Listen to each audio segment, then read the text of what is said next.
പാർപ്പിടം, ശുചിത്വം, മാലിന്യ സംസ്കരണം എന്നിവയ്ക്ക് പ്രാധാന്യം നൽകി തെക്കുംഭാഗം ഗ്രാമപഞ്ചായത്ത് ബജറ്റ് 21 കോടി രൂപ വരവ് പ്രതീക്ഷിക്കുന്ന ബജറ്റാണ് vice president K Prabhakaran Pillai അവതരിപ്പിച്ചത്. ഭവന നിർമ്മാണത്തിന് 3.33 കോടി രൂപ വകയിരുത്തി. പാർപ്പിടം, ശുചിത്വം, ശുദ്ധജലം, മാലിന്യ സംസ്കരണം എന്നിവയ്ക്ക് പ്രാധാന്യം നൽകിയാണ് തെക്കുംഭാഗം ഗ്രാമപഞ്ചായത്ത് ബജറ്റ് അവതരിപ്പിച്ചത്. തെക്കുംഭാഗം ഗ്രാമപഞ്ചായത്തിന്റെ 2025-26 സാമ്പത്തിക വർഷത്തെ പ്രതീക്ഷിത വരവ് ചെലവ് കണക്കുകളെ സംബന്ധിച്ചുള്ള ബജറ്റിന്റെ കരട് നിങ്ങളുടെ വിചിന്തനത്തിനും അംഗീകാരത്തിനുമായി സമർപ്പിക്കട്ടെ. വളരെ സങ്കീർണവും പരിതാപകരവുമായ ഒരു സാമ്പത്തിക സ്ഥിതിയിലൂടെയാണ് നമ്മുടെ സംസ്ഥാനവും പഞ്ചായത്തും എല്ലാം കടന്നുപോയിക്കൊണ്ടിരിക്കുന്നത്. രണ്ടറ്റവും കൂട്ടിമുട്ടിക്കുവാൻ കഴിയാതെ വളരെ ദുർഘടമായ ഒരു വഴിയിലൂടെയാണ് നാം നീങ്ങിക്കൊണ്ടിരിക്കുന്നത്. എങ്കിലും നമ്മുടെ കൂട്ടായ ശ്രമം കൊണ്ട് ഈ ദുർഘടപാത തരണം ചെയ്യുന്നതിന് സാധിക്കുമെന്ന് നമ്മൾ കരുതുകയാണ്. തൊഴിലില്ലായ്മയും വിലക്കയറ്റവും ജനജീവിതത്തിന് ഇന്നും വലിയ വെല്ലുവിളിയായി തുടരുന്നു. എങ്കിലും ഇത്തരം പ്രതികൂല സാഹചര്യങ്ങളിലും പഞ്ചായത്തിലെ എല്ലാ വിഭാഗം ജനങ്ങളുടെയും അടിസ്ഥാന ആവശ്യം നിറവേറ്റുന്നതിനും ലഭ്യമായ എല്ലാ വിഭവങ്ങളെയും പരമാവധി സമാഹരിച്ചുകൊണ്ട് അവയെ ഫലപ്രദമായി വിനിയോഗിക്കുന്നതിനുള്ള ഒരു എളിയ പരിശ്രമം ഈ ബജറ്റിലൂടെ വിഭാവനം ചെയ്തിട്ടുണ്ടെന്ന് ഏറെ സന്തോഷത്തോടെയും ചാരിതാർത്ഥ്യത്തോടെയും ഞാൻ പറയുകയാണ്. വിഭവ സമാഹരണത്തിൽ നമ്മൾ ഊന്നൽ നൽകുന്നത് തനത് വരുമാനങ്ങൾക്കും ബഹുമാനപ്പെട്ട സർക്കാരുകൾ നമുക്ക് നൽകുന്ന പദ്ധതി വിഹിതങ്ങൾക്കുമാണ്. ഇതിൽ 2025-26 സാമ്പത്തിക വർഷത്തെ തനത് വരവുകളും 2024-25 സാമ്പത്തിക വർഷത്തെ നീക്കിയിരിപ്പ് തുകയായ കഴിഞ്ഞ വർഷത്തെ നീക്കിയിരിപ്പ് തുകയായ 18,80,771 രൂപയ്ക്ക് പുറമെ കെട്ടിട നികുതി ഇനത്തിൽ 40 ലക്ഷം രൂപയും തൊഴിൽ സേവന നികുതി ഇനത്തിൽ എന്നീ ഇനങ്ങളിൽ 18 ലക്ഷം രൂപ ഉൾപ്പെടെ ആകെ 58 ലക്ഷം രൂപ നികുതി ഇനത്തിൽ വരവ് ഈ ബജറ്റിലൂടെ പ്രതീക്ഷിക്കുകയാണ്.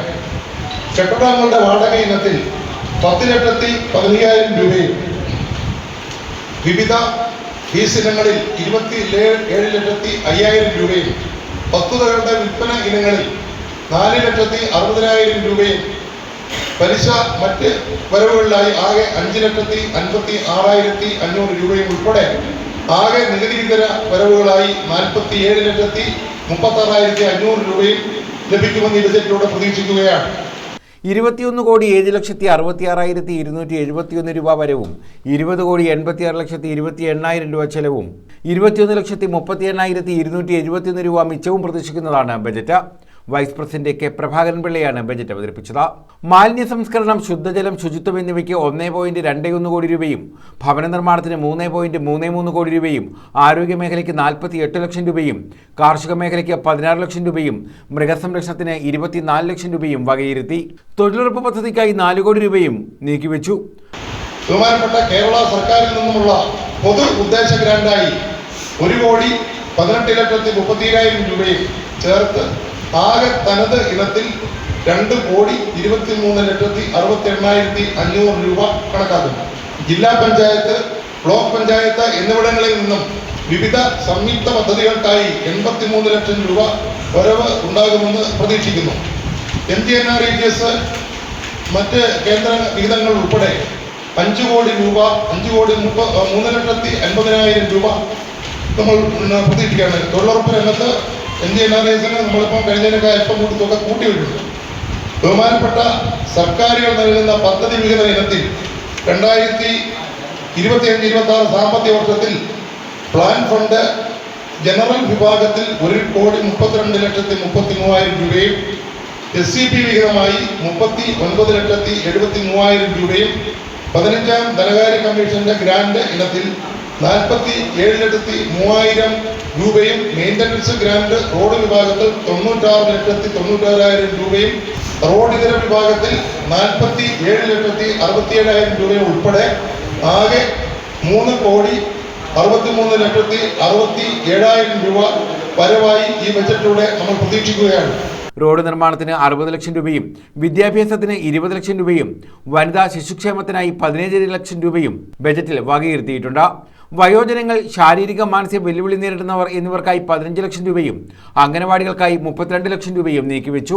ഏതാനും വർഷത്തിനുള്ളിൽ പഞ്ചായത്തിൽ ഭവനരഹിതരായി ആരും ഉണ്ടാകാൻ പാടില്ല എന്നതാണ് ബജറ്റ് ലക്ഷ്യമിടുന്നതെന്ന് വൈസ് പ്രസിഡന്റ് പ്രഭാകരൻ പിള്ള പറഞ്ഞു. ബജറ്റ് അവതരണ യോഗത്തിൽ ഗ്രാമപഞ്ചായത്ത് പ്രസിഡന്റ് തങ്കച്ചി പ്രഭാകരൻ അധ്യക്ഷത വഹിച്ചു.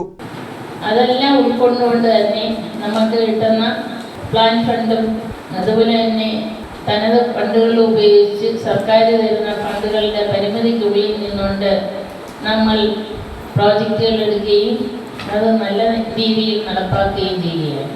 യഥാർത്ഥത്തിൽ നമ്മുടെ പഞ്ചായത്ത് ഇപ്പം ഈ ഭരണസമിതിയുടെ കാലയളവ് എടുത്തു നോക്കുകയാണെങ്കിൽ എല്ലാ റോഡുകളും നല്ല രീതിയിൽ നമുക്ക് ചെയ്യാൻ കഴിഞ്ഞിട്ടുണ്ട് ഒരു പരിധി വരെ. പക്ഷേ ജലജീവൻ മിഷന്റെ പ്രവർത്തനം കാരണം കുറേ റോഡുകൾ ഇപ്പോൾ പൊട്ടിപ്പൊളിഞ്ഞ് കിടക്കുന്ന അവസ്ഥയാണ്. എന്തായാലും നമ്മുടെ ഭരണസമിതിയുടെ കാലാവധി തീരുന്നതിന് മുൻപ് തന്നെ നമ്മൾ ആ റോഡുകളെല്ലാം പൂർണ്ണമായും ചെയ്തു തീർക്കാൻ പരമാവധി ശ്രമിച്ചുകൊണ്ടിരിക്കുകയാണ്.